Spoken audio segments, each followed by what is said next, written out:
Hello, and a warm welcome to our Bates alumni of the classes of O's and Fives, and welcome to everybody else joining us for this roundtable discussion on the impact that external forces are having on college admission today. We'll be hearing about a number of significant factors that are creating change across the field of the college admissions, and we'll also hear about how those factors are having an impact here at Bates.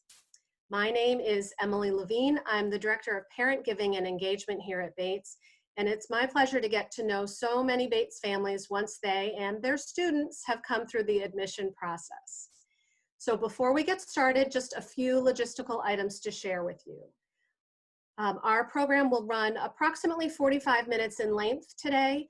Our session is pre-recorded for the Bates community, so there won't be an opportunity for live questions to be fielded.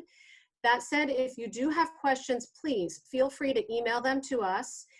Send them along to alumni@bates.edu, and we will share them with our speakers for follow-up. We have a fantastic panel of Bates staff leading us through the topic today and lending us their insights. First, I want to introduce Dean of Admission and Financial Aid, Leigh Weisenburger. Leigh has been at Bates since 2004 and in her role as Dean since 2008. Hi, everyone. Next up is Director of Admission, Darryl Uy. Darryl joined the Bates admission team as director in 2016. And prior to that, he worked in the admission offices at Brown University and Kenyon College. Hi, everybody. Rounding out our group today is Director of Student Financial Services, Wendy Glass. Wendy has been at Bates for a phenomenal 27 years. She is a proud Bates parent of a class of 2020 graduate and married to a Bates alum. Thank you. Thanks for having me. Thank you all for being part of today's discussion, and we're just going to dive right in. For many of us, the biggest factor that we might think of as having an effect on college admission is, of course, COVID-19. But even before the pandemic was on the horizon, there were a number of significant events related to college admission that had taken place. Leigh, can you walk us through what those are and why they loom so large on the admission landscape?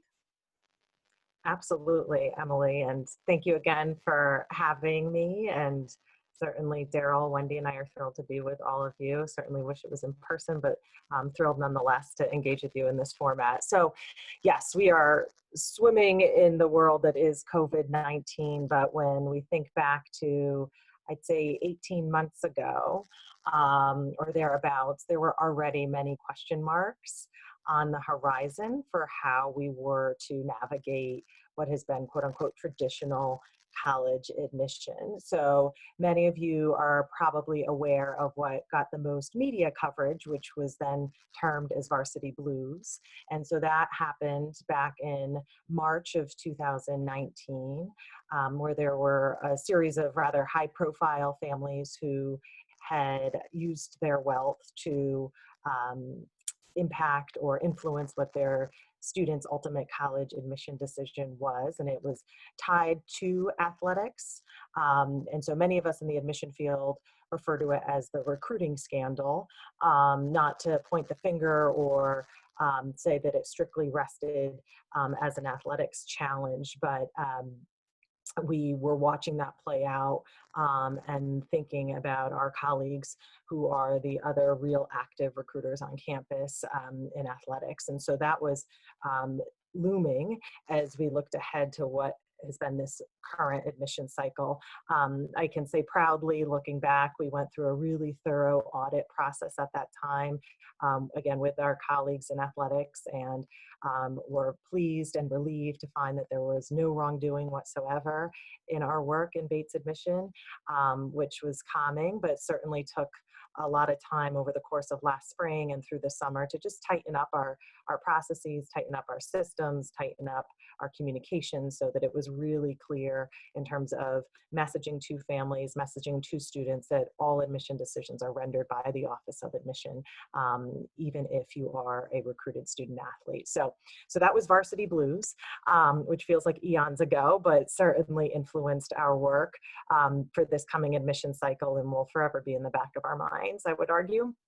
Second then started to play out a little bit prior to that, but over the course of the summer of 2019, where the Department of Justice was sort of poking around in the greater admission landscape, I would say, though, particularly in the world of selective college admission, and being thoughtful but critical about the practices surrounding early decision and wanting to make sure that students really had agency in that process and really were empowered to be the person navigating their admission process and weren't feeling pressures or the information from college to college, university to university about any one applicant's early decision status was being shared.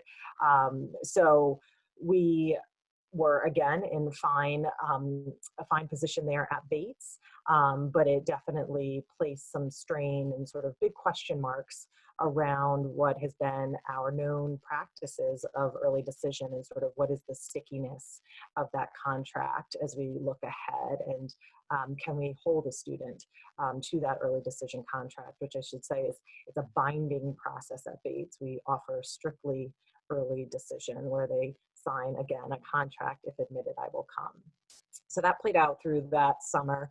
And then right sort of on the heels of that, but you can see sort of thematically, there was some overlap.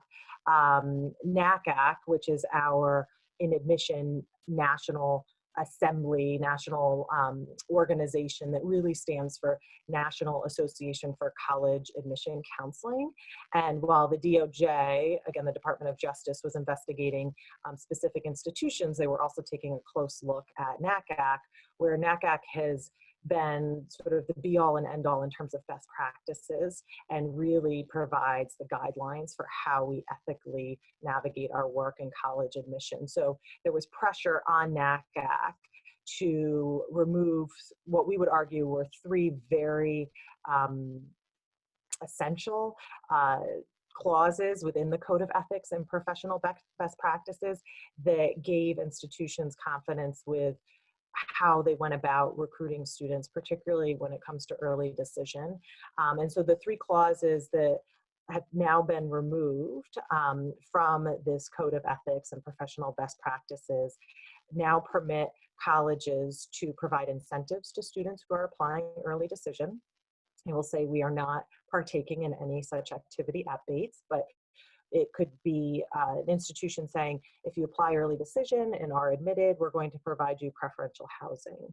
Or if you apply early decision, you might have early access or a greater likelihood of obtaining particular merit-based financial aid packages. So again, this is an activity that Bates is partaking in, but it's allowing institutions to exercise that in their early decision practices.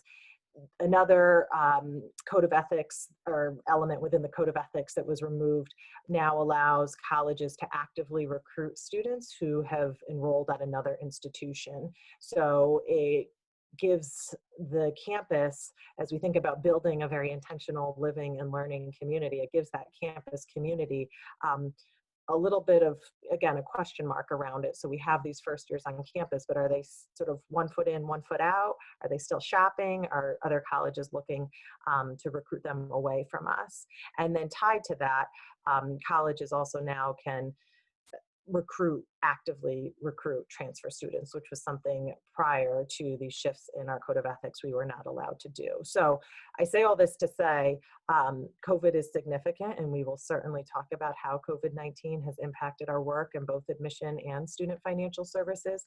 But even prior to this, we were heading into this recruitment cycle. We were, I should say, well underway with the recruitment cycle of the class of 2024, but certainly headed into early decision and the admission application cycle with a lot of uncertainties and not knowing with full confidence the students in particular that were applying early decision, are they in fact going to stick with us? So we had to shift our thinking, had to shift a little bit of our modeling and think through what would ultimately be our yield efforts come spring. So I'll leave it at that, but it was again, feels like eons ago, but was a pretty wild ride when we look back to last spring through the summer and into early fall. Great, thank you. That really helps us get an understanding of the significant shifts, as you say, in college admission, even before we arrive at COVID-19. So with the advent of the pandemic, Darryl, can you share with us what further changed for admission?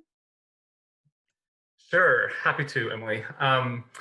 Just to give you some context, everybody, prior to the pandemic hitting us and before we released regular decision, we thankfully enrolled already over about 60% of the first year class from ED1, early decision 1 and early decision 2. So of the 500 that we were hoping to have in the class, about 300 of them already are coming from ED1 and ED2. So compared to our other peers that were not admitting that high of a percentage of their class from ED1 and ED2, they had a lot of scrambling to do come regular decision or even after the pandemic really hit. So that really put us in a good position moving into regular decision. And we were slated to release our decisions in the middle of March. But the timeline for all of you to understand is that President Spencer announced to the community that we were going to move to remote learning and remote working starting on Friday, March 13th. Quite an ominous day for all of us to get that news. And then we ended up releasing our decisions on the date that we set aside, which was going to be Saturday, March 14th, so the next day. And we had to kind of pause and take a step back in terms of celebrating the new class, given what our current seniors were dealing with on campus and just realizing that they were going to lose their kind of senior year as Bates students and miss everything that they were expecting and planning for. Not just our seniors, but all of our students on campus. So we then had to pivot and sort of recreate all of our yield efforts into virtual options. So we started off by just surveying admitted students in terms of what they wanted to hear and the types of information they wanted to help them make an informed decision, and also how they wanted to hear that information. And so we ended up creating a new website just for admitted students called Bring Bates to You, as well as a robust Facebook group for students and another one for parents. And we shared a lot of information through those two platforms. And it was our two main vehicles of sharing information with sort of admitted families. We had several what we call AMAs, or Ask Me Anything sessions with current students. President Spencer did one with families and with students. And there was another one with faculty members. So we did a bunch of different sessions to reach a wider audience and to touch upon a lot of topics that students and parents asked when they filled out that survey right at the beginning of sort of yield season. And then, so yield season was very different than what we were normally used to. We were not able to bring any students to campus, just given the closure and with COVID and social distancing. But we made it work. And in the end, we have a great class. And we'll show you slides in a second, but we met our target, and the class is looking really great. And we had to go to the wait list a little to sort of meet our target and create some buffer over the summer, knowing that other schools may be going to their wait list this summer as well. And that's what we call summer melt. And so if we lose any students, we will melt them away as they go to another institution if they get off a wait list somewhere else. So we're trying to sort of create a buffer and enough students above our target class size in order to sort of cover ourselves in case that melt actually happens. We've had a number of gap year requests as well. Typically, we have around 20 or so over the last few years. And this time, right now, we have the same amount, about 21 that I have approved already. We are expecting a few more. We'll see what actually happens once the college makes its official announcement about the fall plans. But right now, we're holding steady at about 2021 gap year requests. But that may change at the end of the month or early July once the official announcement about the fall is shared with the entire community. Thank you. That's a lot to keep track of in the backdrop. But against that, all of that backdrop, you all have, Bates has yielded a fantastic class. So help us get to know the class of 2024 a little bit. Absolutely. I would love to do so. And I just want to underscore what Darryl alluded to so calmly, in that we, both in admission and student financial services, in light of COVID-19, pivoted swiftly, as I'm sure many of you did in your own professional and personal lives, and as all of our colleagues across campus did. But we felt really strongly about releasing those decisions on March 14th to give us ample opportunity to enroll what is the fantastic class of 2024. So we have 3 slides in front of you to share some insights of the class of 2024. I'll say a couple things at the outset. One, we swim in numbers in both admission and student financial services, but we are in this work because we believe deeply in the educational model that is the liberal arts, in terms of providing access to students and recognizing that they are in fact students and human beings and individuals behind these numbers. We do the work we do because of the relationships we have and form, and how eager all of us are in admission and student financial services to support students throughout their 4 years. So I just want to make sure that's abundantly clear, that we don't look at our work strictly in terms of data, but the data does illustrate or share the story. I'll also say, you can see at the top that it says internal use only. So as much as we've wrapped up the bulk of our waitlist activity and feel really secure in the class of 2024, though anticipate there'll be some shifts, as Darryl alluded to, over the course of the summer. Nothing is really set in stone with the class until the fall. The college takes what we call a census snapshot on October 1. So at that time, or just prior, we'll publish what is the class of 2024 profile on our admission website. So if you're studying this closely and then compare your notes to what might be on our website come fall, there might be a couple of shifts, but we thought it would be helpful and insightful to share some of these high-level numbers. So if you look, I believe it's your left, getting my orientation here, but if you look to the left, you can see the total number of applicants that we had was just shy of 7,700, and our overall admit rate was 14%. That includes waitlist activity and includes early decision and regular decision, so all rounds of admission are captured in there.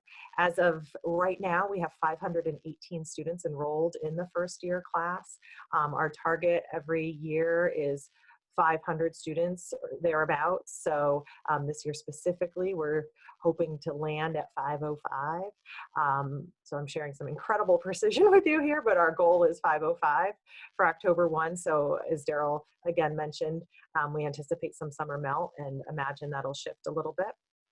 And then what you can see also on this sheet that I think I would underscore is we are right in the zone of where we've been in the past handful of years, where about 50% of our students attended a public or charter high school, and then the other 50% attended an independent or religious high school there. And then the enrolled students, we don't admit to major. I want to underscore that. We're a liberal arts college through and through, and so we're excited about what students express their interests to be, but we don't hold them to that. And again, we don't admit to a particular department, but thought it would be fun for you all to see where the students' interests are these days. So with that, we'd go to the next slide, Darryl, please.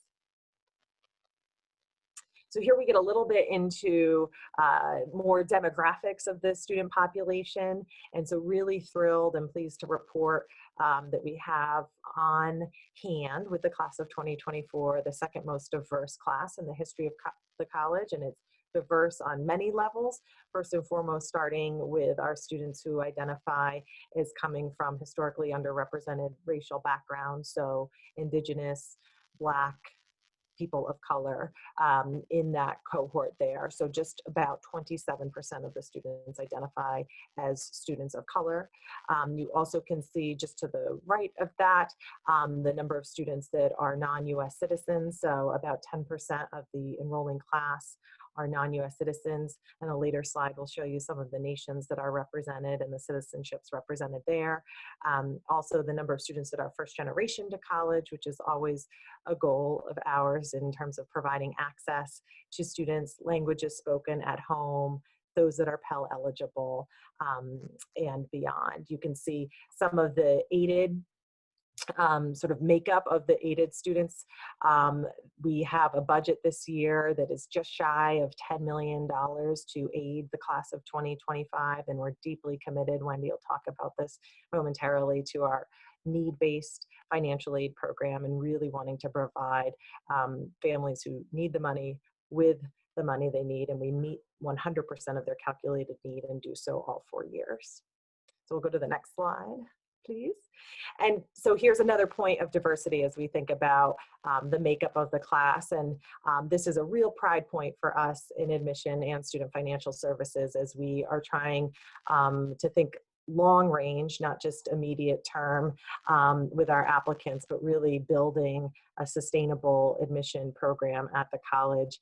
As we know, the demographics are shifting, the population is shifting outside of New England and has been doing so for a decade plus. And so really crucial that the college gets out of New England in many ways, as much as we really remain loyal to what is our backyard. So it's this incredible balancing act that keeps us on our toes. But this year we're about 63% of our students coming from outside of the 6 New England states. California's in the top 5. You can see how we've really started to broaden our reach into the Southeast, Texas. And so that's really, really exciting for Bates as we think about the future of the college, but we also think about, again, the diverse perspectives that are being invited into our classroom. I mentioned earlier that you might be interested in seeing some of the nations represented. So 27 countries represented beyond the US. Not surprisingly, a strong showing from China, but really pleased that we've spread across continents there and hope to have these students joining our community in the fall. So thank you. Thank you. That's a really helpful first peek at our newest Bobcats. One item on the slides that you shared noted the percentage of the class that has been offered financial aid. And of course, another significant pressure on college admission across the country right now is the short and long-term state of the global economy. Wendy, can you share with us how current economic pressures may or may not be visible through your work and the work that your team does in the Office of Student Financial Services? Certainly, and again, thank you for having me. I think it might be useful just to provide some context for people, a little information about our financial aid program. As Leigh mentioned earlier, all of the financial aid at Bates is awarded on the basis of financial need. And we have a commitment to our students and families to meet 100% of a family's need for all 4 years. So that means that a student who enters Bates with financial need, if that need increases, we will offer aid to meet that need. Likewise, if a family enters Bates without financial aid but finds that they need it at some point, we encourage them to submit an application to our office and we'll consider it and meet their need if they have it as well. But within, when we meet need, we're also trying to do so in a way that is where there is some student, there's a portion of the package that includes a student loan, it includes a campus job, and it includes a grant, which is an outright gift. And we try very hard to keep our levels of debt as low as possible. and we try to ensure that students can access student jobs. So that's just a little bit of background to say that we're absolutely committed to meeting the need of our students. It's the foundation of really accessibility at Bates. As far as financial aid for the incoming class and what we're looking at, applications for financial aid from students who applied for admission are around 70%, and that is consistent with what we've seen for the last several years. So granted, students started applying to the college in the fall before a lot of this had happened, but the percentages of families requesting financial aid and qualifying for financial aid at this point are still consistent with what we've seen in the last several years. The average need for our students has increased over time. The average need for students entering in the class of 2024 is a little over $52,000. And the average grant is just under $50,000. But what we're seeing is that that increase is pretty commensurate with the increase in our cost of attendance. As our costs increase, it's pretty typical for us to see the need of our students increasing as well. What we're really interested in seeing is what's going to happen with our continuing students. We're just getting into reviewing and analyzing need for our continuing students. And it is a little too early for us to be able to know whether there are any narrative or any numeric patterns emerging from the analysis that we're doing. We have, and I can share that anecdotally, we've had inquiries from families who have absolutely been affected by the events taking place right now. And we are, as a group, as a team in our department, mobilizing to review our appeal procedures to make sure that we have the tools to be responsive to families, but that we do it in an equitable way. So we meet regularly. We meet every week, as a matter of fact, to review cases. And we're really just taking a wait and see approach to see if anything is going to, if more people are going to come forward as the summer goes on.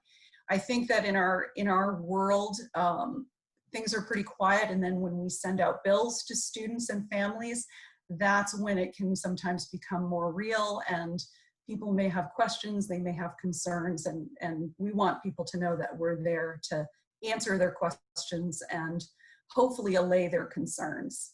I will say that I think that the two situations that we are seeing most right now are families who have experienced a tangible loss because of the events that are taking place, that could be in the form of a loss of job or furlough or having to assume health insurance payments or things like that. And for those people, they're very much concerned about the here and now. But the other family or the other situation that we're seeing are families who a change hasn't happened yet, but they're very concerned about the uncertainty of the future and what might happen and what that means for their long-term plans. And they're thinking very carefully about the resources that they have and how they're going to use those resources to support their students, both at Bates and at other institutions. I would simply add, I think Wendy, as always, did a phenomenal job giving you insights to the world that is student financial services and what the team is experiencing on the ground. I would share and perhaps you glean some insights related to this if you were able to join us for President Spencer's open forum a few weeks ago. But Jeff Swift, who's the college's vice president for finance and administration, certainly has been spending endless, tireless hours looking at financial scenarios. And as we think globally, no pun intended there, but with, yes, all of the enrolled families or enrolled students at Bates and their families' need, trying to see if there are any lessons we can learn, more insights gained from 2008. So are we precisely in the same recession as 2008? No, but we can look back at that historical data and see what the impact was to the institution broadly, but particularly in the realm of financial aid, to try and inform some of the predictions that Wendy alluded to there. But we're in the midst, the team, I should say, is in the midst of doing the analysis for returning students. So we'll know more as time goes on, but we're balancing those two worlds. Thank you both very much. That's a really helpful look at the financial piece of how Bates supports our student population. Thank you. Another item of note, referring back again to the slides that you all shared as you gave us a look at the class of 2024, you noted that both that class and I know the class of 2023, they're both the most racially diverse classes in the college's history. President Spencer recently shared a note with the college wider Bates community, in which she said in part, quote, "The work of racial equity and anti-racism is central to our mission, and it should guide the actions we take every day as an institution and as individual members of this community," end quote. Leigh, can you talk about what that commitment looks like in the Bates admission process? Sure, absolutely. And I would hope all of us around the virtual room right now really take to heart Clayton's words and do all that we can do in our homes and our communities and our professional worlds, our friend groups and beyond, to really live an anti-racist life and do our best to learn and understand, for those of us who are white, the privileges we have and how we can change that and provide access to, in our world specifically, students and families, but all of us, our fellow citizens, how we can provide equal access and achieve racial equity collectively. So a couple of things that I'll share, and they're pride points, not just for admission and student financial services, but I would say for the college broadly. For nearly 2 years, we've been doing a systematic series of trainings across the college, racial equity trainings across the college, and started, credit to Josh McIntosh, our VP for Student Affairs, credit to him for really kicking this off and understanding that the lived experiences of our students of color is not the same as the lived experience of our white majority students. And so really taking a deep look into our own understanding of racism and then doing thorough audits of our work and our processes and our biases and how we think and approach one another, but also how we support and provide guidance to our students. So I would say that is something that we've taken seriously in admission and student financial services. It's not over. It's not you read a book and you're done. It has forever changed our thinking, and we are by no means done with our audit and by no means done with changing our systems and all the ways in which we do our work.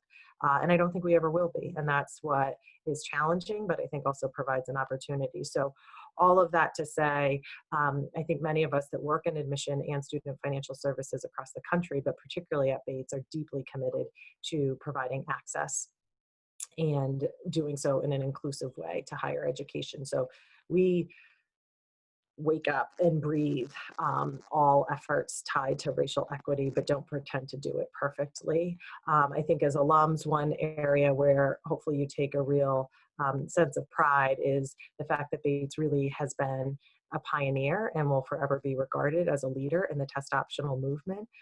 It's in my professional life all I've ever known, and was a real clear reason that I chose to work at Bates, that was a signifier that Bates got it. Work to be done for certain, but Bates understood that those tests are not created equally. Access to preparing for those tests is not equal, and never mind the fact that it's not fully representative of one's learning ability or their whole being. So test optional is a way that we certainly practice racial equity in admission at Bates. We also have over the years looked at barriers in our processes, both in admission and student financial services, that would deter students who at the last minute are discovering the liberal arts or might be first generation to college and just haven't had equal guidance. So we removed a couple of years ago the supplemental essay debates, where it was a real impediment for some students who had just discovered Bates to have to write this essay, where maybe they didn't have the opportunity to visit Maine, visit a liberal arts college, what have you. Never mind the fact that we were getting a lot of just broad statements on liberal arts college USA. So we weren't reading anything that was all that revealing or specific to Bates. So those are two elements where we're actively engaging, I would argue, racial equity in our admission process. We also, on the ground, and now certainly virtually through networks, are actively and have been actively recruiting at under-resourced high schools that have partnerships with community-based organizations that serve underrepresented students, students of color, and really wanting to be a voice at the table, but be supportive of those students and guiding them. Also, that we're seeking students who are white students that identify as active allies. So this isn't just about recruiting and enrolling students of color, but also creating a community that is broadly, regardless of one's race, committed to an anti-racist agenda and living that truth day in and day out. And then I can't say it enough, and I know Wendy and I have both said it, but I'll underscore it again, our commitment to meeting 100% of a family's calculated need is what makes a Bates education possible. And that is not to equate race with socioeconomic class, but as we think about access broadly and what is racism, our commitment financially is significant and has allowed us to do some of the good work that we've done. So thank you, Emily, for asking that question. We could go on and on. It's work that is never done, but it's work that charges us up every day, challenges us every day, and we don't pretend to do it perfectly, and it's ongoing. So thank you for the question.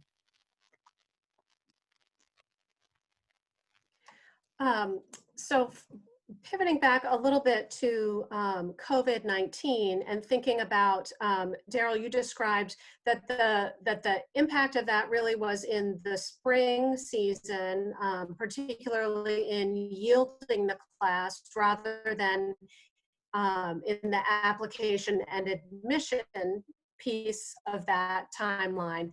As we think ahead to fall, likely to be affected by all of the factors that we've talked about today. Darryl, I'd love to have you share with us your thoughts about how you anticipate this year's cycle will be different, both for Bates, but also for high school seniors and juniors as they start to think about coming into this process. Sure. So this is something that we are talking about currently in the office. We've been talking about this since the pandemic started. And when we pivoted for yield season, we were already jumping ahead to the summer and to the fall. Given Maine's sort of CDC's guidelines in terms of visitors and everything that we have to follow for our own health, for our students' health, for visitors and the Bates community, we are currently still kind of working from home and not welcoming visitors, unfortunately, to campus.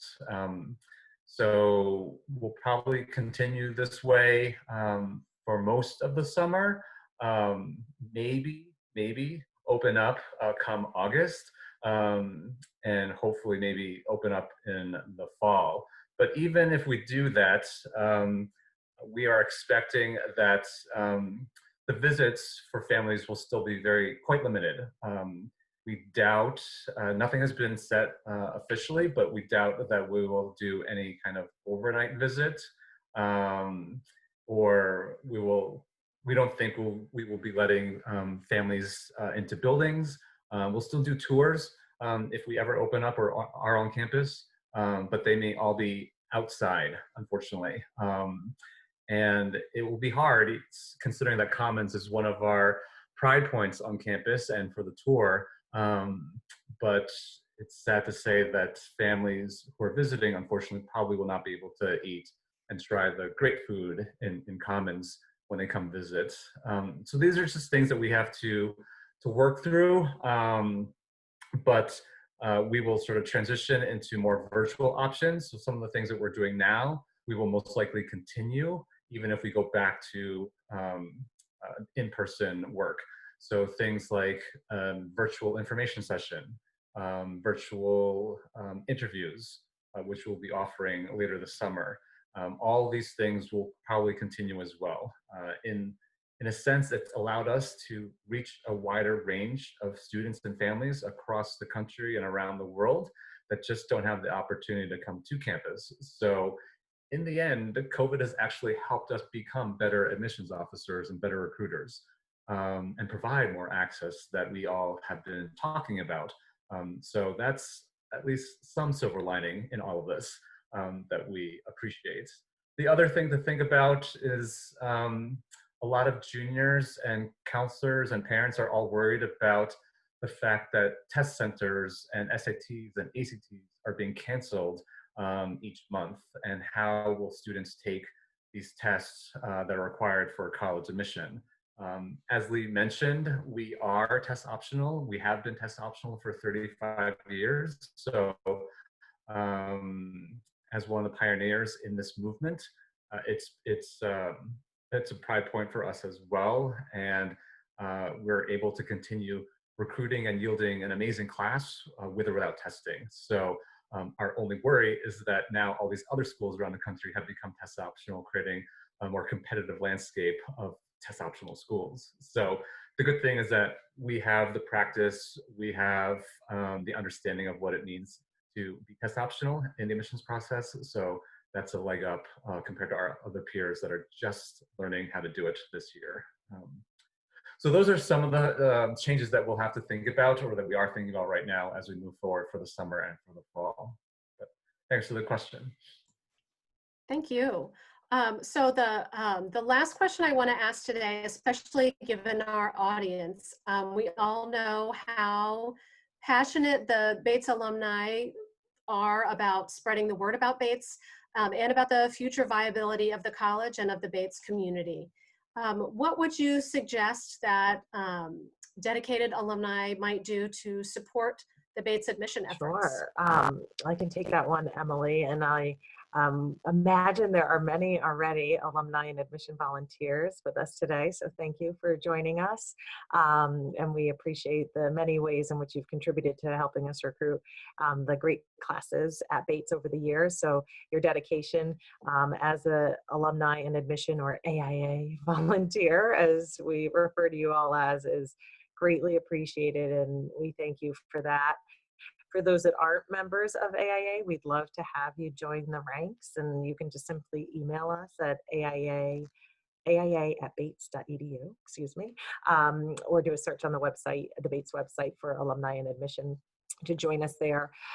So that's a wonderful way to help us recruit classes. As Darryl referred to, the ways in which we're shifting our work, we imagine our AIA volunteers, your work will also shift a little bit, but we don't have that mapped out fully. But we're thinking about virtual interviews, thinking about many of the virtual college fairs that admission officers are currently attending. Are there ways volunteers can help? So stay tuned, but certainly would love for folks to continue to help us with recruitment there. And then, if I may, while I certainly sit safely in the zone of admission and student financial services, I would be remiss if I didn't say contributions to the Bates Fund, specifically financial aid, are always a way that a Bates alum can contribute. So all gifts are welcome, and certainly help us to really achieve our efforts in terms of making a Bates education affordable, regardless of one's means. So I would say those are just a couple of the ways, but also just generally your continued Bates pride. When you admit that and bring that out into your communities, people know who a Batesy is. They know that if they have questions about Bates, that they can come to you. So what might seem like simple sidebar conversations or just a quick message that you send to a friend whose student might be starting their college search process, they know that they have somebody tied to Bates that they could go back to and ask some great questions. So we thank you for that broad support as we look to recruit for future students. Thank you. Great actionable suggestions for our alumni. Thank you. And thank you all for spending some reunion time discussing this. This has been very illuminating, both for our folks watching over reunion weekend and for other folks catching up with us. Thank you, Leigh, Darryl, and Wendy, for joining us for this conversation today. And thanks to folks tuning in for learning more about this topic. Thank you all.